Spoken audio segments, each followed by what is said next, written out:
할렐루야! 거룩하고 복된 주일, 주님의 전에 나오신 여러분들 환영하고 축복합니다. 우리 이제 마음을 모아서 11월 1일 성령 강림 후 22째 주일 예배 시작하겠습니다. 먼저 주보에 나와 있는 공동기도 함께 읽으시면서 하나님 앞으로 나아갑시다. 우리를 창조하시고 생명을 선물로 주신 주님, 당신의 은혜와 돌보심 가운데 호흡하며 살아갈 수 있게 하심에 감사를 드립니다. 주님, 당신이 주신 참 생명으로 일상을 살아갈 수 있도록 우리에게 살아있는 믿음을 더하여 주소서. 분주하고 무감각한 생활 속에서 또 힘겹고 어려운 생활 속에서 생명력 있는 삶을 잃어버릴 때 우리를 붙들어 주소서. 주님, 당신께서 주시는 영원한 생명으로 언제까지나 당신을 찬송하오며 살아계신 우리 주 예수 그리스도의 이름으로 기도드립니다. 아멘. 그때에 예수께서 무리와 제자들에게 말씀하셨다. 율법학자들과 바리새파 사람들은 모세의 자리에 앉은 사람들이다. 그러므로 그들이 너희에게 말하는 것은 무엇이든지 다 행하고 지켜라. 그러나 그들의 행실은 따르지 말아라. 그들은 말만 하고 행하지는 않는다. 그들은 지기 힘든 무거운 짐을 묶어서 남의 어깨에 지우지만 자기들은 그 짐을 나르는 데에 손가락 하나도 까딱하려고 하지 않는다. 그들이 하는 모든 일은 사람들에게 보이려고 하는 것이다. 그들은 경문곽을 크게 만들어서 차고 다니고 옷수를 길게 늘어뜨린다. 그리고 잔치에서는 윗자리에, 회당에서는 높은 자리에 앉기를 좋아하며 장터에서 인사받기와 사람들에게 랍비라고 불리기를 좋아한다. 그러나 너희는 랍비라는 호칭을 듣지 말아라. 너희의 선생은 한 분뿐이요 너희는 모두 형제 자매들이다. 또 너희는 땅에서 아무도 너희의 아버지라고 부르지 말아라. 너희의 아버지는 하늘에 계신 분 한 분뿐이시다. 또 너희는 지도자라는 호칭을 듣지 말아라. 너희의 지도자는 그리스도 한 분뿐이시다. 너희 가운데서 으뜸 가는 사람은 너희를 섬기는 사람이 되어야 한다. 자기를 높이는 사람은 낮아지고 자기를 낮추는 사람은 높아질 것이다. 주님의 말씀입니다. 하나님께 감사드립니다. 할렐루야! 하나님 아버지와 우리 주 예수 그리스도로부터 오는 은혜와 평강이 이 자리에 계신 모든 분들과 함께 하시기를 바랍니다. 한 사람이 죽으면 비극이지만 100만 명이 죽으면 통계가 된다 라는 말이 실감이 나는 시절입니다. 미국에서 1000명씩 매일 죽어간다는 소식을 지난 수요일에 한국에 있는 지인으로부터 전해들었습니다. 코로나 바이러스로 인한 사망자가 이미 23만 명을 넘었고 하루에 1000명씩 죽어가고 있으며 1초에 1명씩 확진자가 발생하고 있는 현실에 우리는 가까스로 호흡하며 살아가고 있습니다. 한국에 있는 지인으로부터 그 소식을 들었을 때 저는 깜짝 놀랐어요. 첫째는 그렇게 많은 사람들이 매일 죽어간다는 사실에 마음이 아팠고, 둘째는 영혼을 돌보는 목회자로서, 세상에 파송돼서 사명 감당한다는 목회자로서 뭇 영혼들의 죽음에 조금은 무감각해져 버린 제 자신에 놀랐습니다. 여러분 어느 곳에 계시든지 늘 조심하시고 강건하시기를, 그리고 특별히 지치지 않으시기를 바랍니다. 이 시기에 우리에게 주시는 하늘의 뜻을 온전히 헤아리시며 신앙의 발돋움의 시절로 삼으시기를 주님의 이름으로 축원합니다. 서두에 말씀드렸던 한 사람이 죽으면 비극이지만 100만 명이 죽으면 통계가 된다, 이 말을 누가 하느냐가 중요할 텐데 바로 수백만 명을 추위와 굶주림 속에 죽음으로 몰아넣은 러시아의 독재자 스탈린이 한 말입니다. 생명에 대한 경외심이라고는 찾아볼 수 없는 말이에요. 제가 생각했을 때 차라리 지도자가 되지 않았더라면 얼마나 좋았을까 하는 사람이 두 사람이 있습니다. 그 두 사람 중에 한 사람은 스탈린이고 다른 한 사람은 여러분도 잘 아시는 히틀러예요. 히틀러는 두말할 것도 없이 역사상 최악의 지도자로 뽑히고 헬로윈이라고 해도 딱 하나 용서가 안 되는 분장이 있는데 그게 바로 히틀러 분장이에요. 사실 지도자가 되기 전에 히틀러의 직업이 뭔지 아십니까? 화가였어요. 지금도 1000점이 넘는 작품들이 지금까지도 나오고 있다고 그래요. 한편 스탈린은 소수민족 출신으로서의 그 아픔을 글로 녹여내면서 수많은 이들의 심금을 울리던 유명한 시인이었어요. 공통점은 히틀러나 스탈린 둘 다 예술가였다라는 사실이죠. 예술이라는 초월적인 경지에 발을 들였던 사람들이 결과적으로 지도력을 잘못 발휘한 케이스입니다. 오늘날 우리는 포스트 모던 시대에 살아가고 있습니다. 포스트 모던 시대에 여러 가지 특징들이 있지만 저는 그 핵심을 탈중심성이라고 보고 있습니다. 탈중심성. 이전에는 모뉴먼트나 이런 동상들을 많이 세웠죠. 각 지역마다 센터에는 광장이 있었고 그 광장의 중심에는 교회의 첨탑이 우뚝 세워져 있었습니다. 가장 높은 곳은 권력을 의미하는 거죠. 그런 권력이 이제는 어떻습니까?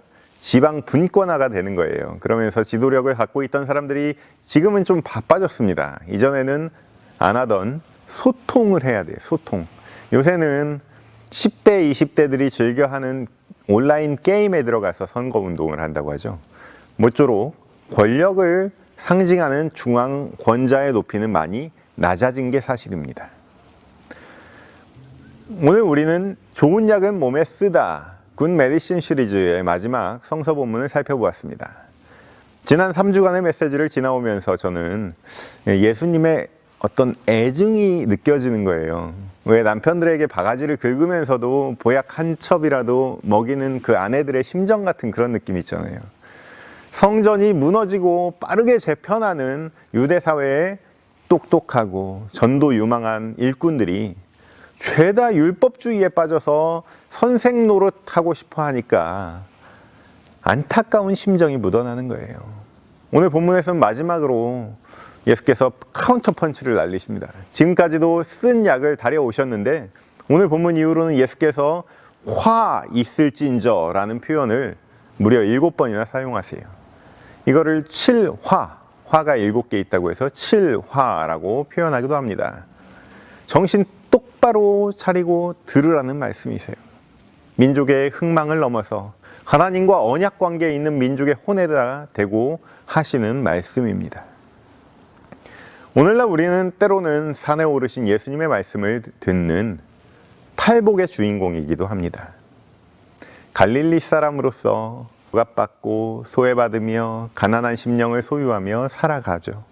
그러나 때로는 예루살렘 사람으로서 도시 생활을 즐기고 말로 누군가를 억누르고 복음의 깊이를 온전하게 체험하지 못하고 율법적인 신앙생활에 머무르다가 예수님께 혼나면서 보약을 먹어야 되는 7화의 주인공이기도 합니다. 그렇습니다. 여기 팔복과 7화가 있죠. 여러분, 현실은 어려울지 몰라도 갈릴리 백성들처럼 순수한 마음으로 예수 그리스도의 사랑과 축복을 마음껏 누리시는 저와 여러분 되시기를 바랍니다. 바리새인들처럼 틀에 박힌 신앙생활, 상투적인 신앙생활을 한다는 것은 사람들에게 거짓 인사를 받으면서 존경받는 것과 같습니다. 실체가 없는 거예요. 다 허상이에요. 그러나 우리 마음에 그런 여지가 조금이라도 남아있다면 귀를 기울여서 오늘 주님께서 우리에게 하시는 복된 말씀을 들어보시기 바랍니다. 예루살렘 논쟁 사화가 마지막 단계에 이르렀습니다. 무리와 제자들에게 둘러싸이신 예수께서 입을 열어 먼저 율법 학자들과 바리새파 사람들의 권위를 인정하시면서 말씀을 시작하십니다. 율법 학자들과 바리새파 사람들은 모세의 자리에 앉은 사람들이다. 그러므로 그들이 너희에게 말하는 것은 무엇이든지 다 행하고 지켜라. 무슨 말씀을 하시려고 저렇게 뜸을 들이시나 생각하시는 분이 계시다면 눈치가 빠르신 분이에요. 예수님께서 그들의 권위를 인정하시는 것은 두 가지 의미입니다. 첫째는 율법학자들과 바리새파 사람들, 당대의 지식인이자 지도층의 적지 않은 인원이 예수의 무리에 가담하게 된 거예요. 당시에 유대교가 있었고 예수님을 중심으로 신흥 세력인 유대 기독교가 있었습니다. 우리가 가지고 있는 성서로 치면 구약을 경전으로 하고 있는 분파가 유대교라면 신약이라는 새로운 역사를 써내려가고 있는 분파가 유대 기독교였습니다. 바울이 바로 대표적인 바리새 출신 유대 기독교인이에요. 그들이 이해할 수 있는 범위 내에서 먼저 아이스 브레이킹을 예수님께서 하시는 거예요. 조금이라도 틀리면 등을 돌릴 수 있는 신진 유입 세력들의 그 차가운 눈빛이 조금 따뜻해지도록 녹여주시고 계시는 거죠. 첫째 의미가 바로 이런 거고, 둘째는 이보 전쟁을 위한 일보 후퇴입니다. 앞으로 7개나 되는 그 화 있을진저를 말씀하시기 전에 모세의 권위를 분명하게 확인하시고 또 율법 자체에 전혀 의심이 없음을 먼저 밝히시는 거예요. 그러다가 딱 잘라서 결론을 말씀하십니다. 3절입니다. 그러나 그들의 행실은 따르지 말아라. 그들은 말만 하고 행하지는 않는다. 말과 행동이 일치하지 않는 거예요. 여러분, 오늘날 참으로 지도자의 순환 시대입니다. 말과 행동이 일치하지 않더라도 지도자가 가진 지위 자체로 존경하던 시대는 이미 역사의 뒤안길로 넘어갔어요. 교회와 세상 모두 복음의 본질은 수천 년간 변함이 없지만 리더십에 있어서는 이제는 말한 것만큼은 지키는 지도자를 필요로 합니다. 오늘 본문을 통해 예수께서는 수천 년을 거슬러 올라 오늘 우리 귀에 꼭 필요한 말씀을 말씀하고 계십니다. 당시 바리새인들과 율법학자들에게 세 가지 문제점이 있었어요. 첫째는 남의 어깨에 짐을 지운다는 거예요. 그러면서도 자기들은 그 짐을 나르는데 손가락 하나도 까딱하려 하지 않는다라고 말씀하고 계십니다. 율법을 무수하게 쪼개놓고 또 그 율법을 지키기 위한 시행 세칙들을 또 만들어놔서 평범하고 배우지 못하고 착한 갈릴리 사람들 같은 사람들은 예수님께 축복을 받은 사람들이지만 율법의 기준에서는 늘 죄인이 되는 거예요. 또 둘째 문제는 사람들에게 보이려고 하는 모습입니다. 유대인들은 말씀을 넣어가지고 다니는 상자를 몸에 지녀야 합니다. 본문에는 경문곽이라고 되어 있는데 가죽으로 된 네모난 상자예요. 테필린이라고 합니다. 제 아내의 카카오톡 프로필에 보면 이름 뒤에 테필린이라고 써 있어요. 저도 전에 참석한 적이 있는데 성경 암송 프로그램이에요. 성경 암송만큼 신앙생활에 좋은 게 없습니다. 시대가 아무리 최첨단이 돼도 말씀을 먹여주진 않아요. 말씀을 기뻐하면서 말씀과 동행하시는 여러분 되시기를 축원합니다. 유대인이라면 누구나 지니고 다녀야 하는 그 테필린, 경문곽을 바리새인들은 어떤 걸 갖고 다니냐면 엄청 큰 걸 갖고 다니는 거예요. 또 경건함을 위해서 옷수를 4군데 내려야 된다라고 율법이 있는데 그것도 남들보다 길게 내려뜨리고 다니는 거예요. 또 마지막 문제는 자리 욕심입니다. 잔치에서는 윗자리에, 회당에서는 높은 자리에, 장터에서는 인사받기 좋아하고 사람들에게는 랍비라 불리기 좋아하는 그 모습을 예수님께서 지적하세요. 여러분 중에도 양심에 찔리는 부분이 있으신가요? 저도 찔리는 부분이 있습니다. 좋은 약은 몸에 쓴 법이라 생각하시고 새겨 들어주시기 바랍니다. 15년 전쯤 전후로 저는 한국에서 전국 목회자 세미나를 몇 년간 섬겨왔습니다. 200명 정도 되는 강사들의 프로필과 최근의 행보와 목회 트렌드를 차곡차곡 정리해서 목회자들을 강사로 초청했는데 어느 날은 세미나에 와서 강의하시던 그 강남의 한 목사님이 이런 말씀을 하시는 거예요. 교회를 성장시키려면 한 달에 한 번은 꼭 지옥 설교를 해야 한다. 그래야 교인들이 무서워서 출석률이 높아지고 전도를 열심히 한다. 그러면 목사님들이 막 열심히 적습니다. 웃으면서 적어요. 그게 복음이 아닌 건 알겠는데 일단 성장을 해야 되니까 어쩔 수 없이 받아들여야 한다라는 그런 순 웃음이 섞여 있는 웃음이죠. 그 강사는 한국에 100대밖에 없다는 벤틀리라는 자동차를 타고 다니는데, 자동차야 취향이고 비본질이지만 교회로는 취향의 영역이 아니죠. 그렇게 마구마구 사람들을 겁을 주어서 성장한 채로 지금은 어떻게 되고 있습니까? 10년을 다니든 20년을 다니든 늘 제자리 걸음 아닙니까? 아니면 공룡처럼 멸종을 앞두고 있는 것 아니겠습니까? 지난 주간에 세상을 놀라게 하라라는 책을 신학교 동기에게 선물 받아서 읽었는데요. 말 그대로 그 친구의 행동이 저를 놀라게 했습니다. 자신에게 책정된 도서비로 저에게 6권을 지원해 준 거예요. 바야흐로 받은 사랑을 흘려보내는 시절입니다. 책의 내용도 비슷합니다. 그리스도인이라면 단지 추상적으로 세상에 빛과 소금이 되라 라는 정신만 가지고 있을 것이 아니라, 와, 저 사람 어떻게 저럴 수가 있지? 뭘 믿길래 저렇게 이유 없이 오랫동안 헌신하지? 이런 믿음의 모델이 되라는 그 단순한 메시지였어요. 그게 진정한 선교라는 말입니다. 그동안 우리는 물량으로 승부했습니다. 짧은 기간에 기하급수적으로 성공한 것은 한국 교회나 이민 한인 교회나 마찬가지여서 선교를 하더라도 우리식으로 적용을 했던 거예요. 그러나 그런 선교는요, 달콤한 사탕 같은 선교에 불과할 수 있습니다. 멀리 나가지 않아도 진득하니 좋은 재료로 오래 끓인 설렁탕 같은 그런 로컬 선교사들이 우리 주변에 많지만 우리 눈에는 보이지 않았어요.